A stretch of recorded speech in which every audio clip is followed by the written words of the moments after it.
जगातील एकमेव असं बेसॉल्टिक रॉकमधील लोणार सरोवर ज्याच्या विविध गुणधर्मांनी ते जगभर प्रसिद्ध आहे. बाहेरगावचे इतर पर्यटक, नासापर्यंत विदेशातले पर्यटकही याला भेट द्यायला येतात.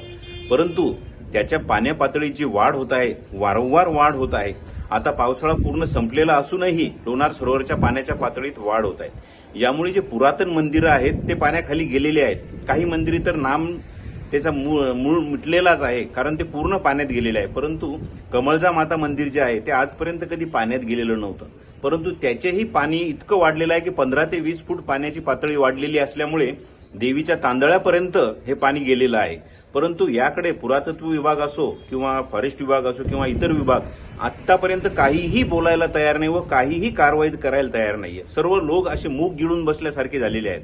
तर यावर लवकर काहीतरी एक तोडगा काढावा, ते पाण्याचं नियोजन करावं असं या विभागाने करायला हवं आहे. पण अजून अद्याप काहीही केलं नाहीये व कोणीही यावर बोलायला तयार नाहीये. तर लोणार जे पुरातन विभागासाठी असो, पुरातत्व विभागासाठी असो, जे मंदिरं असो ते वाचणे गरजेचं आहे. कारण हे मंदिरं परत उभे राहणं खूप अवघड आहे.